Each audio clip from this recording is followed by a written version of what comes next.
Heyyyy! Hi everyone, Justyn here, and in today's video we're going to be playing with a bunch of R.E.M Beauty products, the brand on everyone's mind, to give you guys the tea on what products are worth your money and which ones you should maybe skip. As you guys know, R.E.M Beauty was founded back in 2021 by the stunning and talented Ariana Grande herself. But in a world full of celebrity beauty brands, are her products worth the hype?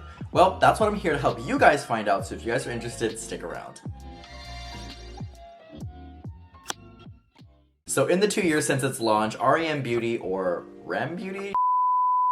I've been seeing both names been thrown around quite a bit. They have launched a bunch of products, mostly in the realm of makeup, of course, ranging from skin prep to complexion to eye products, and I have a little bit of everything, and that's what I want to get into. And a huge disclaimer before we get into this video, this is not going to be a full face of R.E.M Beauty because, quite frankly, I don't think anyone looking to purchase these products is looking to solely use R.E.M Beauty. I have a little bit of everything, but from what I'm missing, I will be filling in with my typical routine. And also, seeing that R.E.M Beauty is a space-themed kind of brand, I pulled out my best metallic, and I hope you guys like it. And the first two products that I'm going to get into are Face Prep. This is the Essential Drip Lip Oil in Cooling Mint, and I gotta say, I feel like I have a love-hate relationship with lip oils. Every brand is kind of seeing it as a cash grab and releasing one of their own. And don't get me wrong, there are some amazing ones, but at the end of the day, they all kind of do the same thing, right? So the first thing I'm noticing about this lip oil in particular is that the applicator is much different. It has like this metal center to it, and I'm gonna take a wild guess that it helps create a better sensation on your lips, like that cooling effect.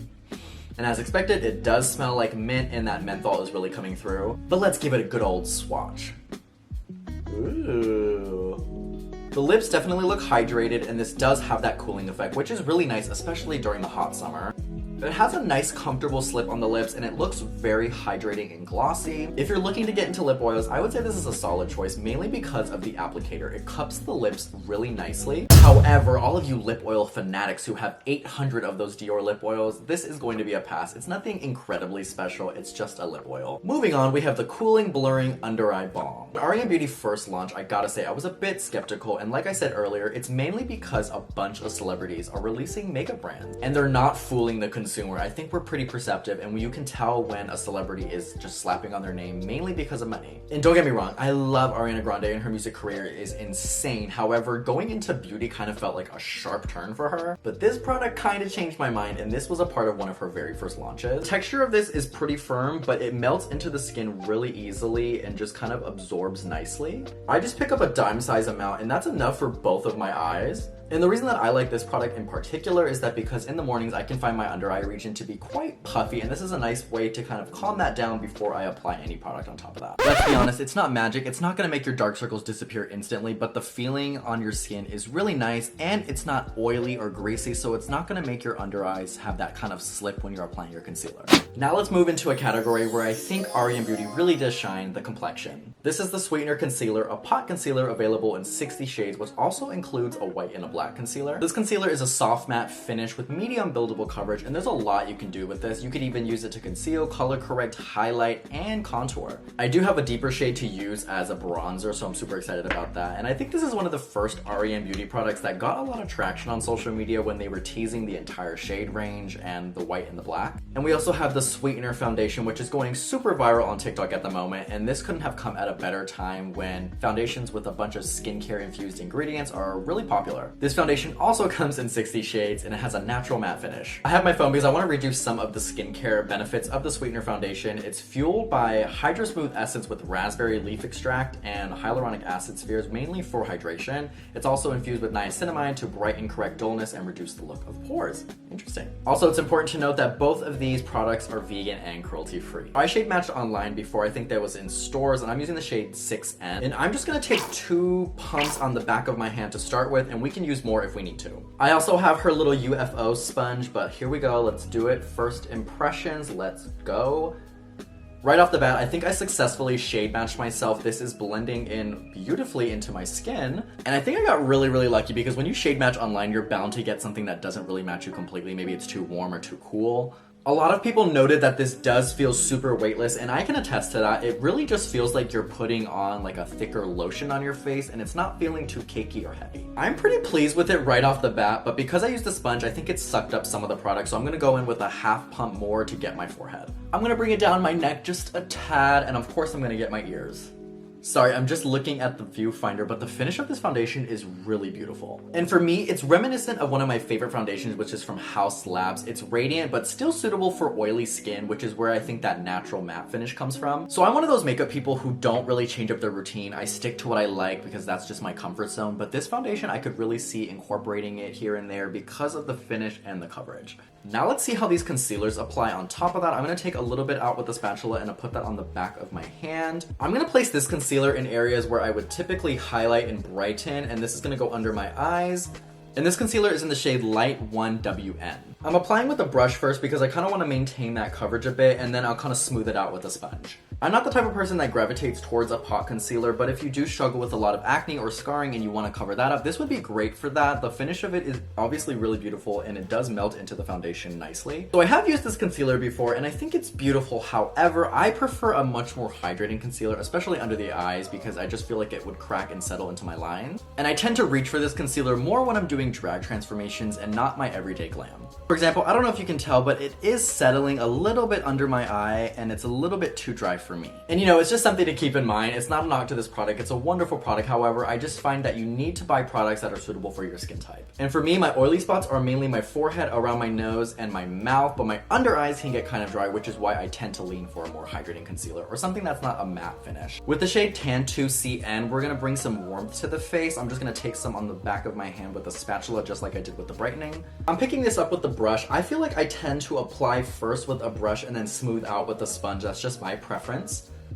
Let's be realistic. I know most people are not going to go to pick up the R.E.M Beauty concealer in order to carve or bronze their face. However, this is my preferred method, as I said earlier, because for my under eyes, it's just a little too dry for me. But they are marketed as a multi-use concealer, and the way that this is bronzing up my face, I might have been a little bit heavy-handed, but I like it, and it's looking gorgeous. The reason I'll advocate for it as a bronzer is because even though this jar is so little, you're not using very much, and I still have some on the back of my hand. I gotta say, the base is looking quite amazing, and the standout definitely is that foundation, and I would love to see how it would pair with my Magic Touch concealer from Anastasia Beverly Hills. But I'm gonna go add some blush and powder down my face because already my oil is starting to break through on my forehead, and we'll get back with some eye products. Okay, now we're all powdered and we're back. And I almost forgot, I have one of her highlighter toppers, and this is in the shade Miss Mercury. And if you're like a skin tone similar to mine, this is the perfect highlighter for you. And if you're into highlighters, you're gonna love this one because it's super shimmery and high shine without being super glittery. And look at that compared to the other cheek.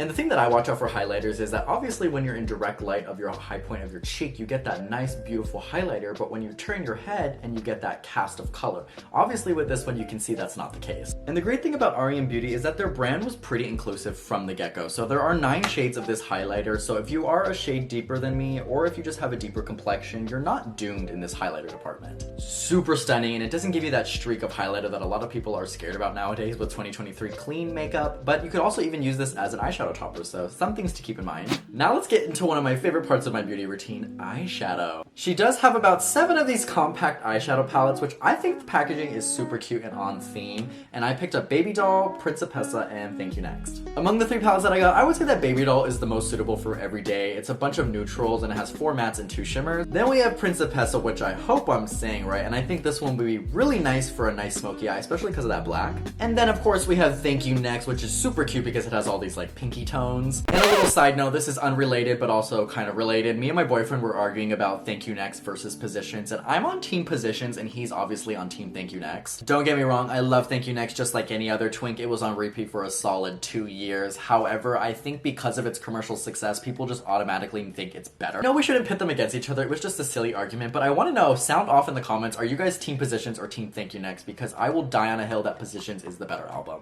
But back to the makeup. In order to get a good feel of the eyeshadow palettes, I'm gonna do 2 different eye looks. And I'm just gonna use that sweetener concealer we used under my eyes earlier to act as an eyeshadow base because it's bright enough to help make those colors pop. For this side, I'm gonna use the Principessa palette, and I'm gonna start off by packing on this black on our lid and then blending it out with that brown. As I'm packing this on, I'm not utterly impressed by this black. I feel like it definitely could be a bit more pigmented, but we're gonna make it work. I'm not noticing much fallout, however. My biggest downfall about this is that in order to get it this black, I needed to add like 3 layers of this shadow, which really shouldn't be the case. As you guys may have noticed, I'm using a smaller blending brush because I have smaller hooded eyes, but I'm working in circular motions at the perimeter of that black to blend the brown.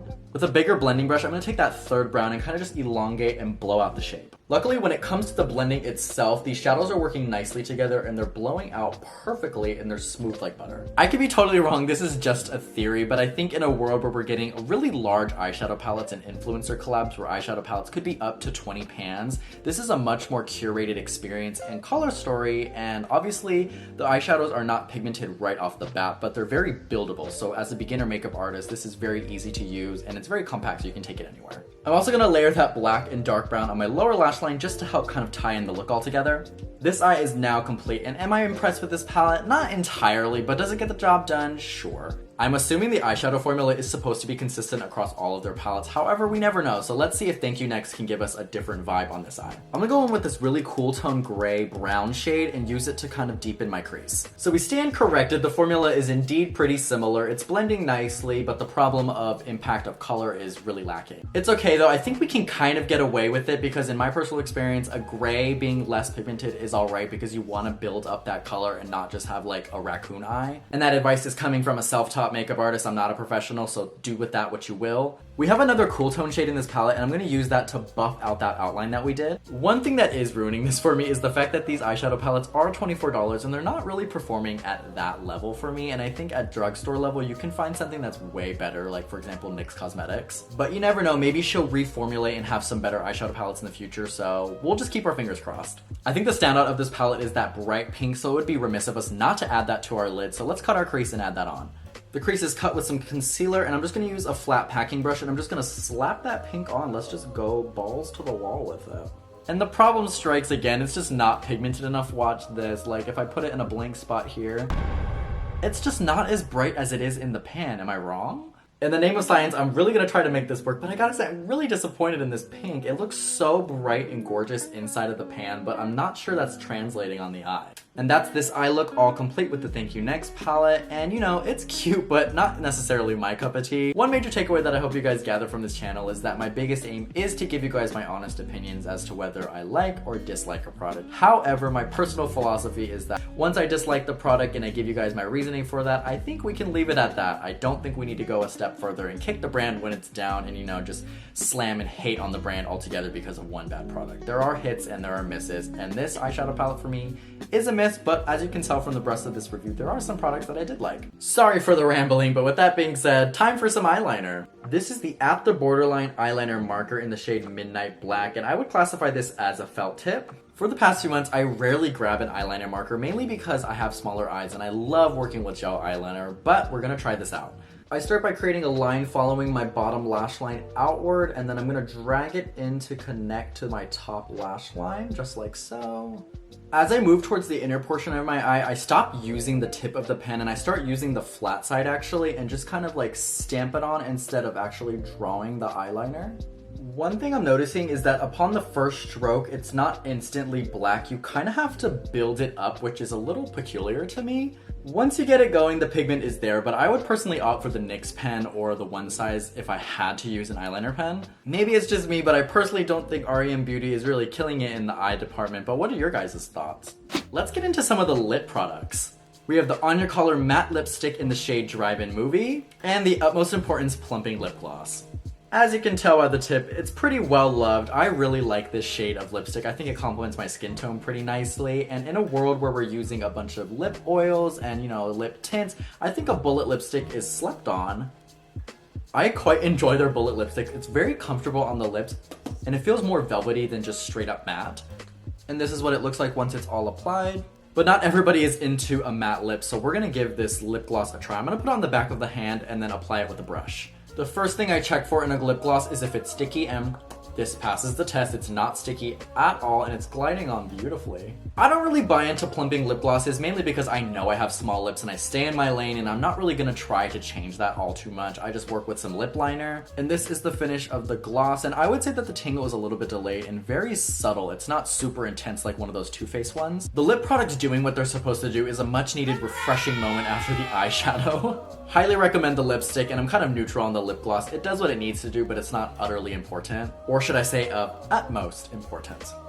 We're down to our last product and we're coming back to the eyes with the mascara. I don't know who else can relate, but I like to add my mascara as my final step if I'm not wearing lashes, and I don't think I'm gonna wear lashes today because I really want to give this a good test. These are both in the shade Midnight Black, and we have a volumizing formula and a lengthening formula, and my strategy going forward with this is that I'm gonna apply the volumizing on this side because I think it'll help pronounce that black color, and then the lengthening on this side because I think you'll actually be able to see it against that pink backdrop. And the volumizing mascara has this really thick wand, so if you're into that, there it is. And let's just give this a whirl and see if it does what she needs to do.